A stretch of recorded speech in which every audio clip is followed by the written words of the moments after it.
chariot awaits. Last year, we got a free Nissan Leaf. Last video, we bought a second Leaf. We removed the batteries and bought a third one from a totaled Nissan. Both cars will receive battery upgrades, and that's 2 efficient and low maintenance electric cars for less than $7,000. Ethan gets one, and his mom gets the other.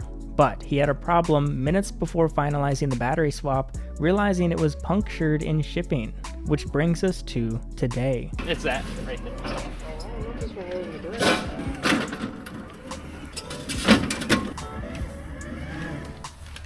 This car don't move? That's the battery for that car.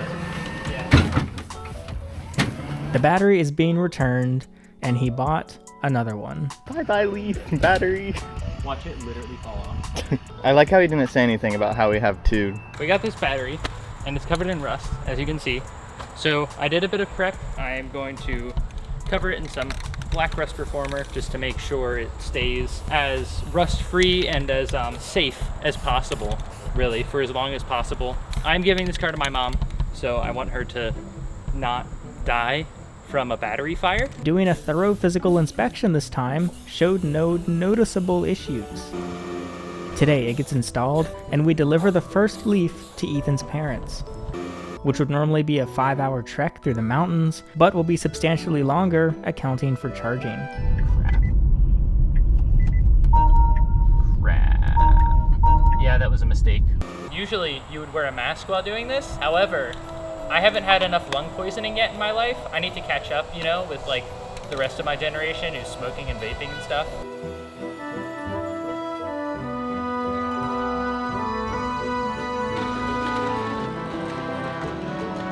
And there's no gaping holes in this one or fire hazards waiting to happen? I don't think so, I guess. To avoid alignment issues, we hung weighted string from the car and into the bolt holes. What's cool is how quickly the battery swaps have become. Although intimidating the first go around, we knew exactly what to do this time.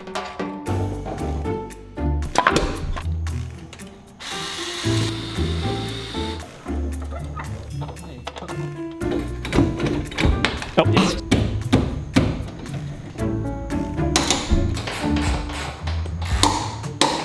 These are the grounding straps that came with the battery. So if you're following along at home, these are very important to the actual function of the battery. The ground in vehicles sort of acts like the negative side of electronics. If you like took high school physics or whatever, they probably went over how electronics, okay, well you didn't, but you know, the people who actually graduated high school probably did. The ground on vehicles acts as the negative side. Certain cars do have a positive ground, but those are not very popular anymore. These, however, do not allow it to be very well grounded. You can see they're rusty and corroding like this. These will not last a very long time. So we're throwing those out, and we're gonna put these nice ones that were originally on the car on instead. I do have a question.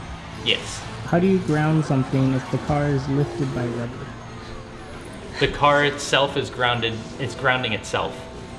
Oh, so it's all internal. Yes. It doesn't have to reach earth to Yes. ground.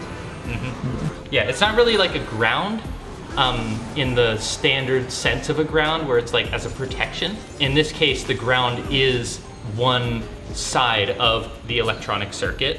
So literally like all of the negative in the car passes through the entire body of the car. There. It's just that easy. Yeah, it doesn't look too bad. The thing is going in. We are going to become live. It's gonna explode. Ready? And explosion! No, it's fine. All right. I forgot the key. Ready? All the thingies clicked. Oh. Oh. Is that like an error code? Yeah, I think so. I guess we should put the CAN bus filter in. This replacement battery is from a Nissan Leaf that's newer than the one we have, so the CAN bus filter allows newer battery data to be read by an older model Nissan Leaf. Did you have to cut stuff? I did. Scary. Yes, it was very. Everything's buttoned up. I think we are ready for the initial test ride. Wow. Mm-hmm. Triple digits. Heck yeah. 74%. Oh, it's not even full. Well, it's moving. That's good. First things first. We're driving on a mystery battery. Like, we didn't know what the battery would be like until plugging it in. Yeah, that's very true. Especially with this one, it's pretty shocking that it's doing anything after what it's been through. I mean, this is literally a totaled vehicle battery. Yeah, this battery was in a serious collision. Oh yeah, you should have seen the pictures, holy cow. The quick test drive was a success, so we were off to Virginia first thing the next day. Gas up in that track car, that's a deathless. I got road rage, been burning rubber, so reckless. My mind gone, I'm probably gonna see a specialist. I got road rage, been burning rubber, so reckless. How do I get it out? We have 107 miles of range. Why are we even here? 76%. Wait, I thought we would drive at 67%, and we have to charge to 75. Okay. Oh, so we have enough range to leave, and we haven't even plugged in yet. Yeah, pretty much. I just want to make sure that CHAdeMO works on this car, because we haven't tested it yet. So like, while we're still within range of the house, I want to make sure we can charge. What if it doesn't work? We're screwed. Okay. Yes. Oh. Digging in my butt. Insert credit card. Use chip reader. I did. What the flipping heck? Oh my gosh. I see what people are talking about now when they say that like public charging is really annoying. Oh, there it is. Okay. How many miles is the next stop? 54. Okay. Oh. The one after that is 67. Yeah, we finally found a good working charger. It's like, and we're abandoning it so soon. I know. Oh, session fee $2.99. Session fee. Imagine if the gas station charged you every time you pulled up. Right? Yeah, look at that color. That's nice.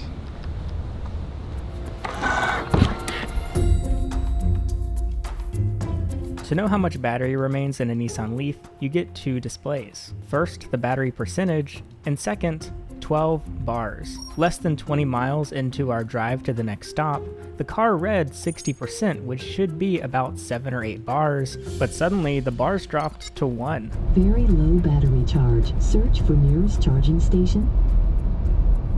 No. Oh, it looks like he is... Alright, this is not our actual turn. I guess he's bailing. Because the battery might be dying for some reason. It shouldn't be. Yeah, something is definitely a little messed up. Here it says we have 56%, but look at the battery bar. Oh, wow, the bars have actually gone back up now that we're not driving. And this says 6.4 out of 30. 30. Yeah. Okay. Yeah, now it's going back up. What the flipping heck? How many more miles is it? 20 or something? Oh!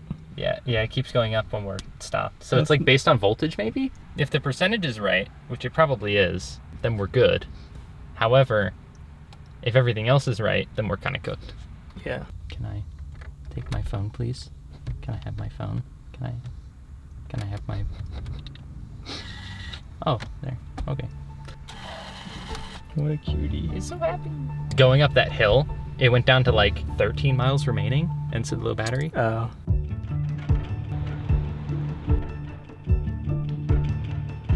Oh, wow. Okay, we might have a bad cell. Holy crap. Look at that dip.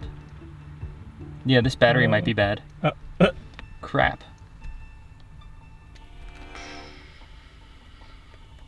Probably from sitting for so long, waiting to be put in a car. The cells went bad.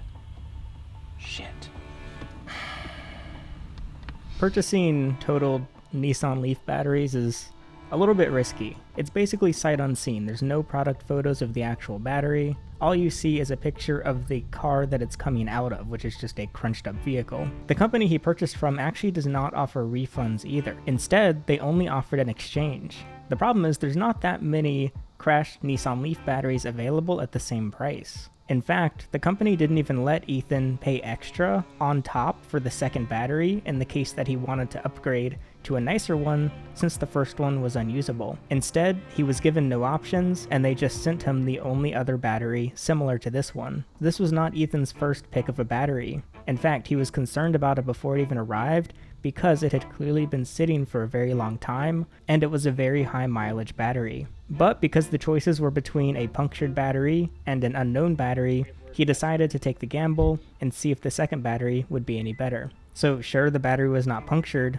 but it was this moment we discovered an internal issue. Yeah, I think we have to go back. My hope would be after a few charges, the cells come back, but that's usually not how that works. Yeah, I was just chilling. We're like, oh, we're cooking. 200 millivolt difference. Crap. That's really bad. Well, we rolled the dice on a different battery, and we kind of got cooked. We got to return the battery. That's crazy. And yeah, there was literally no way to know until we drove the car. Our issue in the short term is we're actually not able to backtrack to the charger we came from, which means that we're going to have to continue onwards towards our destination just to reach the next charger, and then hopefully turn around, hit the previous charger again, and then make it back home. We still don't know exactly how much range remains, and we have another issue. The battery temperature is gradually increasing towards dangerous levels. Every time we drive, the temperature rises. Every time we charge, it goes up even more, both of which are happening at a pace in this battery that we have not seen before. How far have we gone since the last charge? About 30 miles. And then how far is the next? We're like 20 something from the 20 miles. Yeah. So yeah, it might not even make it there. Don't sell EV batteries if you can't like make sure that they're okay to sell. Because we've gotten 2 batteries now in a row that have had issues like this. That battery sat on the site for a long time too. This one? Yeah. Yeah, the other one had not. That's why I wanted that one. That's why that was a better battery. You know where we're going? No. But I can just follow you. I don't think I'll lose you. Okay. Okay, so we're currently progressing towards where we were wanting to go anyway.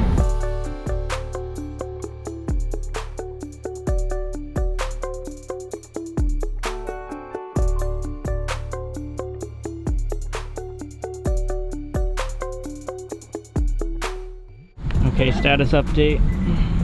The status update is we're cooked. We're cooked. Like, oh my god. There's nothing. But it still does 48, that's so weird. Well, I guess plug in, go ahead and start juicing. Yeah. Our plan for this trip was to stick to the faster charger the Nissan Leaf has, which is called the Chatamo. But because the range was so bad, Ethan had to redirect to a slow charger. It takes infinitely longer to charge, but we have to use this as a pit stop. I'm willing to test how far we can make it, like just like this. Just let it keep going. Because it accelerated fine, it was going fine. It'd be really funny if it just like kept going.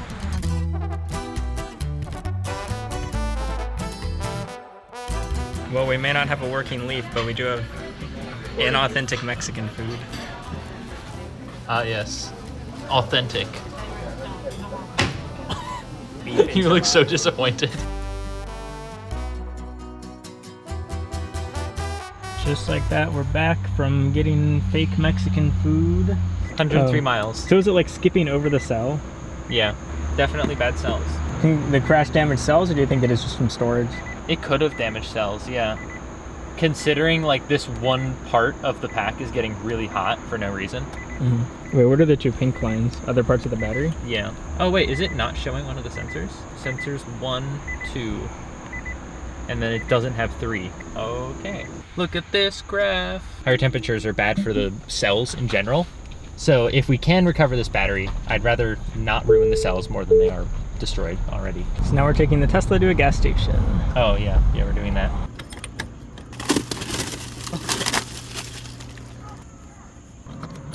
Whoever said that EVs don't require maintenance is a freaking liar.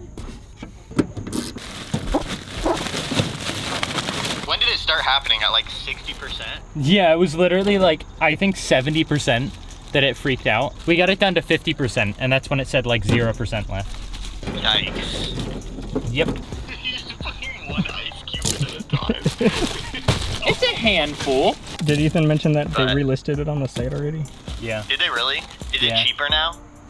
Nope. It's the exact same. Okay. Can I fit Do you know any what more? the pack temperature was? Yeah, it was 109. What the hell? From what? Driving. Like if you walk away from that car, it's gonna just be on fire when you get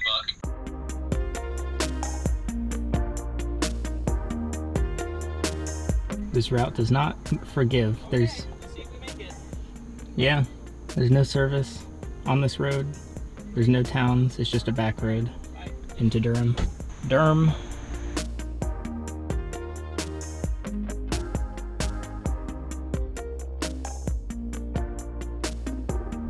We are actively dying rapidly. Yeah, this is not ideal. So we charged it back up to like 90%, I think.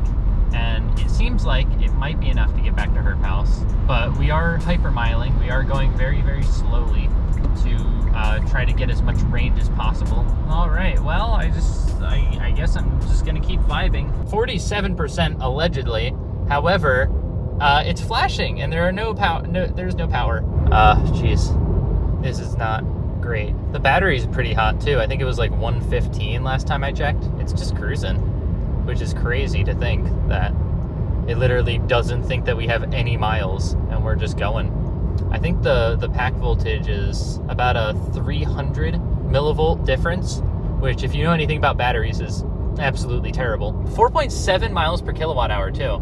I'm doing so freaking good at efficiency. I'm like hypermiling the heck out of this puppy. Yeah, this battery pack is kind of toast. What a shame. Call Alex Green. I have literally no bars of battery. Oh, thank you for using your flashers, by the way.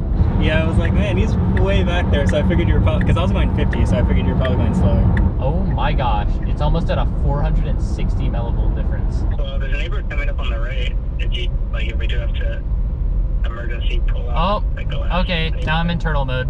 Motor power is limited. Maybe pull into the neighborhood here on the right. I kind of want to go. Or not. I kind of want to go. I really want to see if it makes it. 800 millivolt difference. Holy crap. This is beautiful. Now it is just slowing down. Oh, and the battery light's on. Oh, and now it's in neutral. Okay. I don't know where we're going. Where should we go? Oh, it's in neutral, by the way. Crap. Yeah, that was a mistake. Whoops, I should have pulled into the neighborhood. Oh, come on.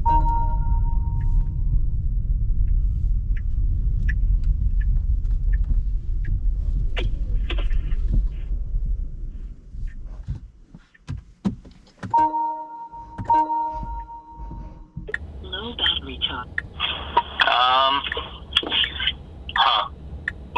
Low battery charge.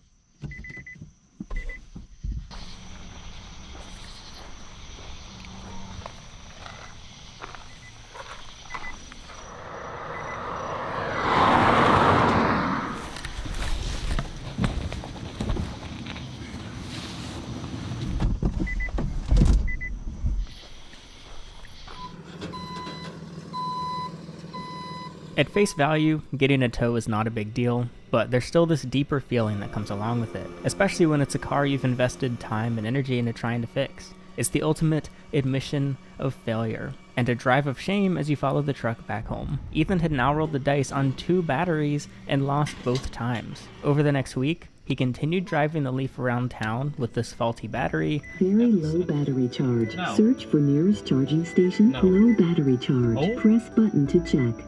My gosh. But ultimately, the range was worse than the original battery in this vehicle.